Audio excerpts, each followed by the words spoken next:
नमस्कार दोस्तों, चलिए जानते हैं उत्तर प्रदेश की फटाफट 50 बड़ी खबरों को सिर्फ 10 मिनट में। लेकिन उससे पहले आप यह वीडियो किस जगह से देख रहे हैं हमें कमेंट में जरूर बताएं। मौसम विभाग ने यूपी में अगले 2 दिन तक बारिश का अलर्ट जारी किया है। कई जिलों में तेज हवाओं के साथ हल्की से मध्यम बारिश होने की संभावना जताई गई है। किसानों और यात्रियों को सतर्क रहने की सलाह दी गई है। बारिश से तापमान में गिरावट और उमस से राहत मिलने की उम्मीद है। गाजियाबाद में डेंगू के मरीजों की संख्या तेजी से बढ़ रही है। हालात ये हैं कि एक ही दिन में ओपीडी में 605 बीमार बच्चे पहुंचे। स्वास्थ्य विभाग ने अलर्ट जारी करते हुए साफ सफाई और मच्छर नियंत्रण पर जोर दिया है। अस्पतालों में अतिरिक्त बेड और दवाओं की व्यवस्था की जा रही है ताकि मरीजों को दिक्कत न हो।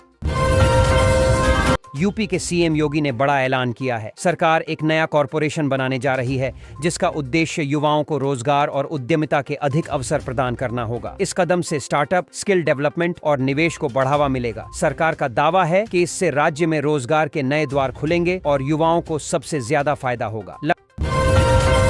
लगातार हो रही बारिश से यूपी की नदियां फिर उफान पर हैं। वाराणसी में गंगा घाटों पर गाद जमने से श्रद्धालुओं को दिक्कत हो रही है। वहीं जौनपुर में तेज बहाव के कारण एक युवती नाले में बह गई। प्रशासन ने लोगों को सतर्क रहने की अपील की है, खासकर नदी किनारे रहने वालों को।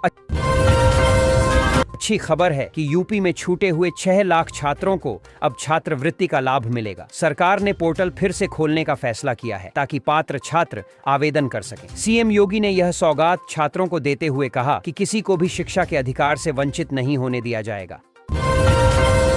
यूपी में एक बार फिर प्रशासनिक फेरबदल किया गया है। सरकार ने 5 आईपीएस अधिकारियों के तबादले के आदेश जारी किए हैं। नए तबादलों के तहत कुछ जिलों के पुलिस कप्तान बदले गए हैं, जबकि कुछ अधिकारियों को अहम पदों की जिम्मेदारी सौंपी गई है। आदेश तुरंत प्रभाव से लागू कर दिए गए हैं।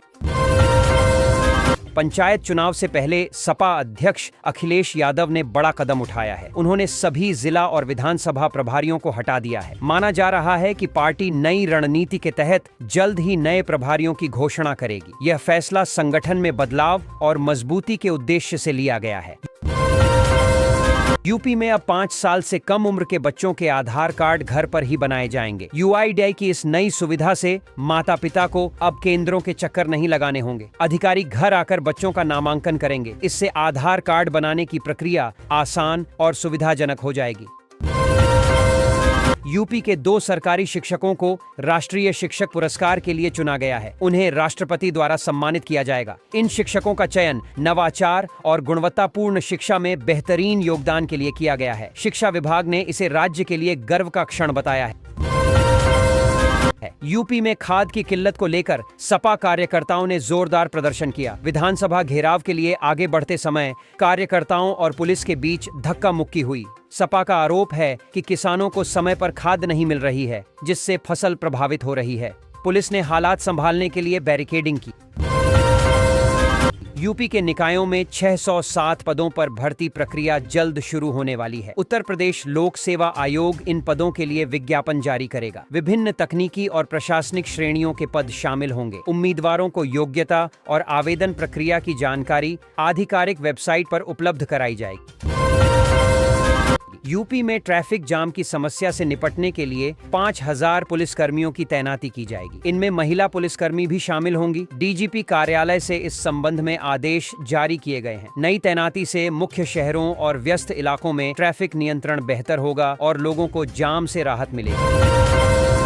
उत्तर प्रदेश को इलेक्ट्रॉनिक मैन्युफैक्चरिंग का ग्लोबल सेंटर बनाने की तैयारी तेज है। सीएम योगी ने कहा कि नई इलेक्ट्रॉनिक मैन्युफैक्चरिंग नीति से अगले 5 साल में 10 लाख रोजगार पैदा होंगे। राज्य में बड़े निवेशक आ रहे हैं और उद्योगों को आधुनिक सुविधाएं दी जा रही हैं। इससे यूपी औद्योगिक विकास में अग्रणी बनेगा।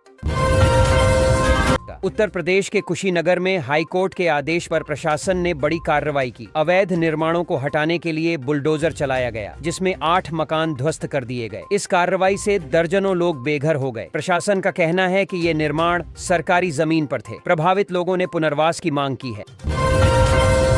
यूपी सरकार 12वीं के बाद पढ़ाई करने वाले छात्रों के लिए नई स्कॉलरशिप योजना शुरू करने जा रही है। सीएम योगी ने ऐलान किया कि इस योजना से आर्थिक रूप से कमजोर छात्रों को उच्च शिक्षा में मदद मिलेगी। सरकार का उद्देश्य ज्यादा से ज्यादा युवाओं को पढ़ाई का मौका देना है। योजना की प्रक्रिया जल्द शुरू होगी। यूपी में योगी सरकार ने नया प्रोजेक्ट शुरू किया है, जिसके तहत 1 लाख सूर्य सखियां गांव-गांव तक सोलर लाइटिंग पहुंचाएंगी। इस पहल का उद्देश्य ग्रामीण क्षेत्रों में ऊर्जा आत्मनिर्भरता बढ़ाना और महिलाओं को रोजगार देना है। सूर्य सखियों को सोलर तकनीक की ट्रेनिंग दी जाएगी, जिससे गांवों में रोशनी के साथ हरित ऊर्जा को बढ़ावा मिलेगा। लखनऊ विकास प्राधिकरण LDA ने बड़ा ऐलान किया है। नई कॉलोनियों के लिए जमीन देने वाले किसानों को सिर्फ 8 दिन में 4 गुना मुआवजा मिलेगा। यह कदम किसानों के हितों को ध्यान में रखते हुए उठाया गया है। योजना के तहत किसानों को समय पर भुगतान और पारदर्शी प्रक्रिया का आश्वासन दिया गया है। मुख्यमंत्री सहभागिता योजना के तहत यूपी सरकार बेसहारा गाय पालने पर प्रति गाय 900 रुपए प्रति माह देती है। कोई भी व्यक्ति या संस्था जितनी गायों की देखभाल कर सकती है, उतनी गोद ले सकती है। शर्त यह है कि उनके लिए उचित चारा, पानी और आश्रय की व्यवस्था हो। योजना का उद्देश्य बेसहारा पशुओं की सुरक्षा और देखभाल सुनिश्चित करना है।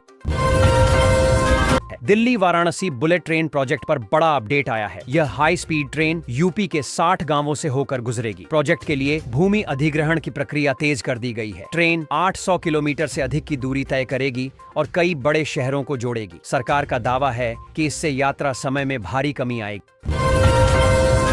सीएम योगी ने रोजगार महाकुंभ 2025 का शुभारंभ किया और कहा कि युवाओं को न्यूनतम वेतन की गारंटी के साथ रोजगार के अवसर मिलेंगे। इस महाकुंभ में विभिन्न कंपनियां और उद्योग भाग ले रहे हैं, जिससे लाखों युवाओं को नौकरी मिलने की उम्मीद है। सरकार का लक्ष्य है कि प्रदेश में बेरोजगारी दर को न्यूनतम स्तर तक लाया जाए। यूपी में काम करने वालों के लिए बड़ी खबर है। योगी सरकार नया नियम लागू करने जा रही है, जिसके तहत श्रमिकों और कर्मचारियों को समय पर वेतन भुगतान, सुरक्षा और कल्याण से जुड़ी सुविधाएं सुनिश्चित की जाएंगी। यह कदम श्रम कानूनों के पालन को सख्त बनाने और कार्यस्थलों पर पारदर्शिता लाने के उद्देश्य से उठाया जा रहा है। मोदी सरकार ने कर्मचारियों को बड़ी राहत दी है। वेतन में प्रति महीने 540 रुपए की बढ़ोतरी की गई है। बढ़ोतरी महंगाई भत्ते में वृद्धि के कारण हुई है। नए दरें लागू होने के बाद कर्मचारियों को वेतन के साथ बढ़ा हुआ भत्ता मिलेगा। सरकार का कहना है कि इससे लाखों कर्मचारियों को फायदा पहुंचेगा। वाराणसी में गंगा का जल स्तर तेज रफ्तार से बढ़ रहा है, जिससे काशी में बाढ़ का खतरा गहरा गया है। लगातार बारिश और अपस्ट्रीम से पानी छोड़े जाने के कारण नदी उफान पर है। कई निचले इलाकों में पानी घुसने लगा है। प्रशासन ने अलर्ट जारी कर लोगों को सुरक्षित स्थानों पर जाने की अपील की। नोएडा के स्मार्ट मीटरों को लेकर फैली अफवाहों पर PVVVNL ने सफाई दी है। कंपनी ने कहा कि मीटरों में कोई तकनीकी गड़बड़ी नहीं है और बिल सही तरीके से जनरेट हो रहे हैं। उपभोक्ताओं से अपील की गई है कि वे फर्जी खबरों पर ध्यान न दें और किसी समस्या के लिए हेल्पलाइन से संपर्क करें। नोएडा फिल्म सिटी प्रोजेक्ट पर संकट के बादल मंडराने लगे हैं। किसानों ने चेतावनी दी है कि अगर उनकी जमीन का उचित मुआवजा और पुनर्वास नहीं मिला तो वे काम रोक देंगे। किसान संगठनों का कहना है कि उनकी मांगें पूरी किए बिना निर्माण आगे नहीं बढ़ने दिया जाएगा। प्रशासन ने बातचीत से समाधान की कोशिश शुरू की है। नोएडा के जेवर में किसानों ने भूमि अधिग्रहण को लेकर महापंचायत की। किसानों ने आरोप लगाया कि मुआवजा दरें कम हैं और पुनर्वास की व्यवस्था उचित नहीं है। उन्होंने चेतावनी दी कि अगर मांगें नहीं मानी गईं तो आंदोलन तेज किया जाएगा। प्रशासन ने शांति बनाए रखने और वार्ता से हल निकालने की अपील की है। मेरठ लखनऊ वंदे भारत एक्सप्रेस का रूट बढ़ा दिया गया है। अब यह ट्रेन अयोध्या और काशी तक जाएगी। इस विस्तार से यात्रियों को तेज और आरामदायक यात्रा का लाभ मिलेगा। रेलवे का कहना है कि इससे धार्मिक पर्यटन को बढ़ावा मिलेगा और यात्रियों का समय भी बचेगा। नई समय सारणी जल्द जारी होगी। यूपी में मानसून फिर सक्रिय हो गया है। मौसम विभाग ने 30 जिलों में झमाझम बारिश का पूर्वानुमान जताते हुए येलो अलर्ट जारी किया है। कई क्षेत्रों में गरज चमक के साथ तेज बारिश होने की संभावना है। किसानों और आम जनता को सतर्क रहने की सलाह दी गई है। निचले इलाकों में जलभराव की आशंका बनी हुई है। यूपी में भारी बारिश से हालात बिगड़ गए हैं। कई जिलों में एक्सप्रेसवे धंस गया, कई मकान बह गए और लगभग 200 बीघा फसल जलमग्न हो गई। सड़कों पर पानी भरने से यातायात बाधित है। गांवों में बाढ़ जैसे हालात बन गए हैं, जिससे जनजीवन अस्त व्यस्त हो गया है। राहत और बचाव कार्य जारी है। योगी सरकार ने उत्तर प्रदेश में बुजुर्गों के लिए सवेरा योजना शुरू की है। इस योजना के तहत वरिष्ठ नागरिकों को एक कॉल पर मदद और सुरक्षा उपलब्ध कराई जाएगी। जरूरत पड़ने पर पुलिस, स्वास्थ्य और आपातकालीन सेवाएं तुरंत पहुंचेंगी। योजना का उद्देश्य बुजुर्गों को सुरक्षित और निश्चिंत माहौल प्रदान करना है। यूपी के सभी परिषदीय स्कूलों में सत्रीय परीक्षाएं आज से शुरू हो गईं। इस बीच बीएलओ की ड्यूटी लगने से शिक्षक नाराज हैं। उनका कहना है कि परीक्षा के दौरान अतिरिक्त कार्यभार से पढ़ाई प्रभावित होगी। शिक्षक संगठनों ने इस व्यवस्था पर आपत्ति जताते हुए जल्द समाधान की मांग की है। यूपी में 8वीं पास युवाओं के लिए बड़ी खबर है। जल्द ही रोजगार मेला आयोजित होने जा रहा है, जिसमें 170 से ज्यादा कंपनियां भाग लेंगी। उम्मीदवारों को 10,000 रुपए तक की नौकरी का अवसर मिलेगा। मेला युवाओं को रोजगार देने और कंपनियों को योग्य उम्मीदवार उपलब्ध कराने के उद्देश्य से आयोजित किया जा रहा है। उत्तर प्रदेश में संपत्ति संबंधी प्रक्रियाएं अब और आसान होने जा रही हैं। सरकार क्यूआर कोड आधारित सिस्टम शुरू कर रही है, जिससे संपत्ति की जांच तुरंत हो सकेगी। रजिस्ट्री भी तत्काल की जा सकेगी। साथ ही किराया एग्रीमेंट बनाने की प्रक्रिया को भी सरल बनाया जाएगा। यह कदम पारदर्शिता और धोखाधड़ी रोकने के लिए उठाया गया है। यूपी में ट्रैफिक जाम की समस्या से निजात दिलाने के लिए बड़ा कदम उठाया गया है। पूरे प्रदेश में 5,000 पुलिसकर्मियों की तैनाती की जाएगी, जिनमें महिला कर्मी भी शामिल होंगी। डीजीपी ऑफिस से इसके लिए आदेश जारी हो चुका है। इन कर्मियों को मुख्य चौराहों और भीड़-भाड़ वाले इलाकों में तैनात किया जाएगा। यूपी के 2 सरकारी शिक्षकों को राष्ट्रीय शिक्षक पुरस्कार के लिए चुना गया है। उन्हें राष्ट्रपति द्वारा सम्मानित किया जाएगा। इन शिक्षकों का चयन नवाचार और गुणवत्तापूर्ण शिक्षा में बेहतरीन योगदान के लिए किया गया है। शिक्षा विभाग ने इसे राज्य के लिए गर्व का क्षण बताया है।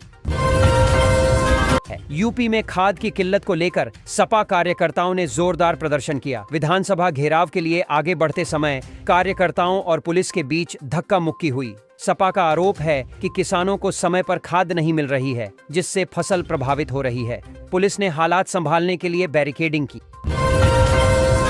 यूपी के निकायों में 607 पदों पर भर्ती प्रक्रिया जल्द शुरू होने वाली है। उत्तर प्रदेश लोक सेवा आयोग इन पदों के लिए विज्ञापन जारी करेगा। विभिन्न तकनीकी और प्रशासनिक श्रेणियों के पद शामिल होंगे। उम्मीदवारों को योग्यता और आवेदन प्रक्रिया की जानकारी आधिकारिक वेबसाइट पर उपलब्ध कराई जाएगी। यूपी में ट्रैफिक जाम की समस्या से निपटने के लिए 5,000 पुलिसकर्मियों की तैनाती की जाएगी। इनमें महिला पुलिसकर्मी भी शामिल होंगी। डीजीपी कार्यालय से इस संबंध में आदेश जारी किए गए हैं। नई तैनाती से मुख्य शहरों और व्यस्त इलाकों में ट्रैफिक नियंत्रण बेहतर होगा और लोगों को जाम से राहत मिलेगी।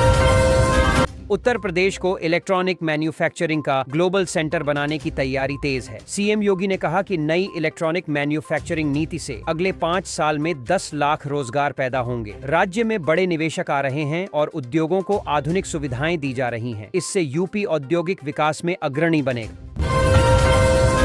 उत्तर प्रदेश के कुशीनगर में हाईकोर्ट के आदेश पर प्रशासन ने बड़ी कार्रवाई की। अवैध निर्माणों को हटाने के लिए बुलडोजर चलाया गया, जिसमें 8 मकान ध्वस्त कर दिए गए। इस कार्रवाई से दर्जनों लोग बेघर हो गए। प्रशासन का कहना है कि ये निर्माण सरकारी जमीन पर थे। प्रभावित लोगों ने पुनर्वास की मांग की है। यूपी सरकार 12वीं के बाद पढ़ाई करने वाले छात्रों के लिए नई स्कॉलरशिप योजना शुरू करने जा रही है। सीएम योगी ने ऐलान किया कि इस योजना से आर्थिक रूप से कमजोर छात्रों को उच्च शिक्षा में मदद मिलेगी। सरकार का उद्देश्य ज्यादा से ज्यादा युवाओं को पढ़ाई का मौका देना है। योजना की प्रक्रिया जल्द शुरू होगी। यूपी में योगी सरकार ने नया प्रोजेक्ट शुरू किया है, जिसके तहत 1 लाख सूर्य सखियां गांव-गांव तक सोलर लाइटिंग पहुंचाएंगी। इस पहल का उद्देश्य ग्रामीण क्षेत्रों में ऊर्जा आत्मनिर्भरता बढ़ाना और महिलाओं को रोजगार देना है। सूर्य सखियों को सोलर तकनीक की ट्रेनिंग दी जाएगी, जिससे गांवों में रोशनी के साथ हरित ऊर्जा को बढ़ावा मिलेगा। लखनऊ विकास प्राधिकरण LDA ने बड़ा ऐलान किया है। नई कॉलोनियों के लिए जमीन देने वाले किसानों को सिर्फ 8 दिन में 4 गुना मुआवजा मिलेगा। यह कदम किसानों के हितों को ध्यान में रखते हुए उठाया गया है। योजना के तहत किसानों को समय पर भुगतान और पारदर्शी प्रक्रिया का आश्वासन दिया गया है। मुख्यमंत्री सहभागिता योजना के तहत यूपी सरकार बेसहारा गाय पालने पर प्रति गाय 900 रुपए प्रति माह देती है। कोई भी व्यक्ति या संस्था जितनी गायों की देखभाल कर सकती है, उतनी गोद ले सकती है। शर्त यह है कि उनके लिए उचित चारा, पानी और आश्रय की व्यवस्था हो। योजना का उद्देश्य बेसहारा पशुओं की सुरक्षा और देखभाल सुनिश्चित करना है।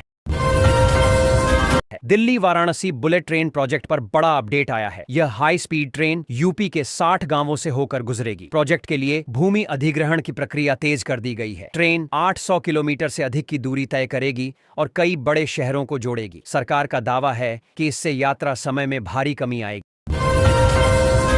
सीएम योगी ने रोजगार महाकुंभ 2025 का शुभारंभ किया और कहा कि युवाओं को न्यूनतम वेतन की गारंटी के साथ रोजगार के अवसर मिलेंगे। इस महाकुंभ में विभिन्न कंपनियां और उद्योग भाग ले रहे हैं, जिससे लाखों युवाओं को नौकरी मिलने की उम्मीद है। सरकार का लक्ष्य है कि प्रदेश में बेरोजगारी दर को न्यूनतम